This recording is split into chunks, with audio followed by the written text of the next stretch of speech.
आज के इस एक्सप्लेनर में रविंद्रा स्टेशन की एक ऐसी कहानी की गहराई में उतरते हैं जो सच और भ्रम के बीच की दीवार को पूरी तरह तोड़ देती है।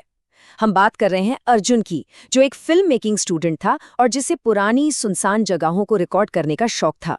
एक बिल्कुल आम सी जगह अचानक एक खौफनाक सपने में कैसे बदल सकती है, ये सच में रोंगटे खड़े कर देने वाला किस्सा है। तो चलिए सीधे इस एनालिसिस में चलते हैं और समझते हैं कि आखिर डर का असली रूप कैसा होता है।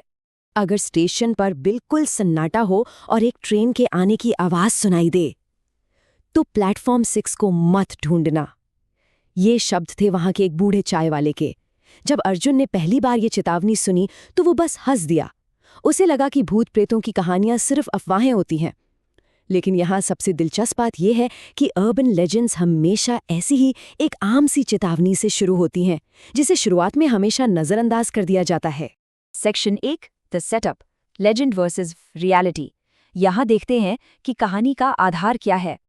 देखिए, एक तरफ ऑफिशियल रविंद्र स्टेशन है। यहाँ सिर्फ 5 प्लेटफॉर्म्स हैं। रेलवे मैप्स पर सब कुछ बिल्कुल नॉर्मल है और स्टेशन के वर्कर्स किसी भी अजीब बात से पूरी तरह इनकार करते हैं।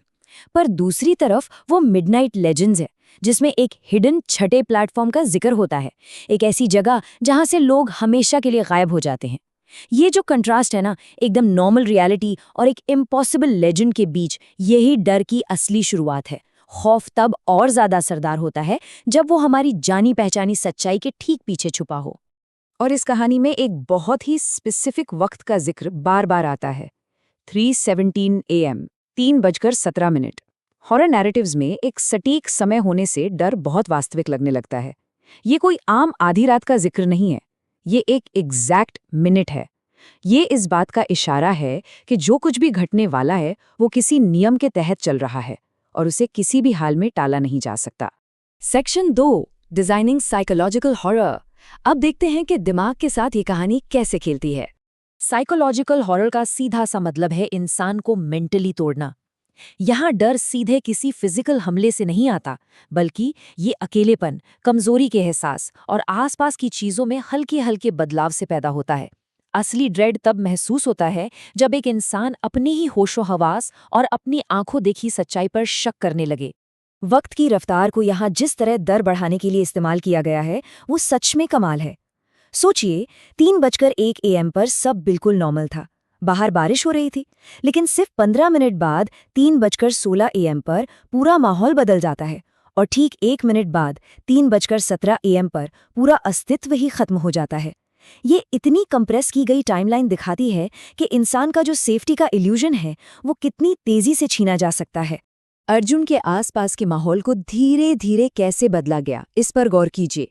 बारिश की आवाज का अचानक बिल्कुल बंद हो जाना, स्टेशन की पीली लाइट्स का टिमटिमाना और फिर स्पीकर से आती हुई भयानक डेड स्टैटिक की आवाज। उसके बाद एक औरत की डिस्टॉर्टेड आवाज में फुसफुसाना, ट्रेन 666, प्लेटफॉर्म 6। जब एनवायरनमेंट बिल्कुल शांत और इतना अजीब हो जाए तो दिमाग कंप्लीटली सरेंडर कर देता है। यहाँ आकर साइकोलॉजिकल वल्नरेबिलिटी अपने चरम पर पहुंच चुकी थी।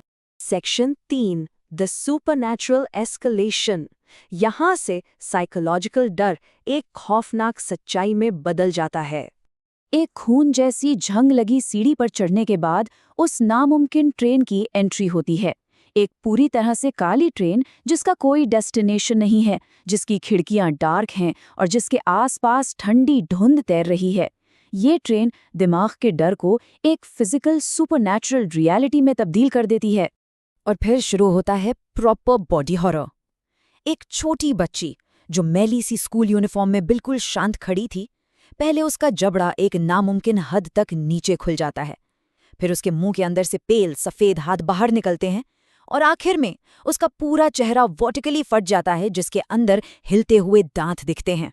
मासूमियत का इस तरह से एक एनाटॉमिकली इम्पॉसिबल रूप में बदल जाना डर का सबसे विसरल और घिनौना रूप है।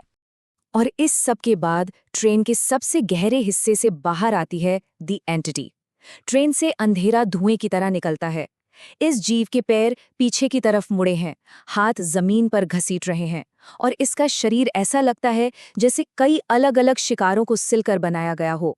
इसका कोई चेहरा नहीं है, बस चमड़ी हिल रही है और दर्जनों आवाजें एक साथ आ रही हैं। ये इस सुपरनैचुरल हॉरर का अल्टीमेट क्लाइमैक्स है। तभी वो आवाजें एक साथ मिलकर कहते हैं, योर स्टॉप हैज अराइव्ड। ये सच में एक मास्टर स्ट्रोक है। एक बिल्कुल आम कम्यूटर फ्रेज को, जिसे यात्री रोजाना सुनते हैं, एक खौफनाक आखिरी फैसले में बदल दिया गया है। ये इस बात का प्रूफ है कि सबसे बड़ा डर अनजान जगहों में नहीं, हमारी रोजमर्रा की जिंदगी के बिल्कुल बीच में छुपा होता है। Section 4, the final glitch in reality. आखिर में सच और भ्रम पूरी तरह टकरा जाते हैं। कहानी का सबसे खतरनाक एविडेंस अब देखते हैं। एक तरफ ऑब्जेक्टिव सच्चाई है और दूसरी तरफ सब्जेक्टिव सच्चाई। सिक्योरिटी कैमराज में अर्जुन 316 AM पर बिल्कुल अकेला चल रहा होता है और अगले ही सेकंड वो हवा में गायब हो जाता है। लेकिन जब अर्जुन के करप्टेड कैमरा की फुटेज रिकवर होती है तो शीशे के रिफ्लेक्शन में एक स्प्लिट सेकंड के लिए एक काली ट्रेन दिखती है और उस ट्रेन के अंदर दर्जनों पैलम यात्री डायरेक्टली कैमरा की तरफ देखकर मुस्कुरा रहे होते हैं। ये कॉन्ट्रास्ट एक ऐसी अनरिजॉल्वेबल उलझन छोड़ देता है जो सीधे दिमाग पर असर करती है। और इस घटना का असर सिर्फ वहां खत्म नहीं हुआ। आज के वक्त में भी रविंद्रा स्टेशन के वर्कर्स आधी रात के बाद प्लेटफॉर्म 5 के पास वाली उस खाली दीवार की तरफ जाने से बचते हैं। ये डर की एक ऐसी मिसाल है जहां एक लेजेंड अब करंट रियलिटी में परमानेंटली इन्फेक्ट हो चुका है। तो इस पूरे एक्सप्लेनर के बाद एक लंबा सोचने वाला सवाल सामने आता है। अगर आधी रात के सन्नाटे में किसी अकेले स्टेशन पर इंतजार करते वक्त एक ऐसी जगह से ट्रेन आने की आवाज सुनाई दे जहां दूर दूर तक कोई ट्रैक ही ना हो, तो क्या वहां मुड़कर देखना ठीक होगा? ये कहानी बस यही एक अजीब सी बेचैनी छोड़ जाती है जो शायद अगले किसी भी लेट नाइट सफर में याद जरूर आएगी।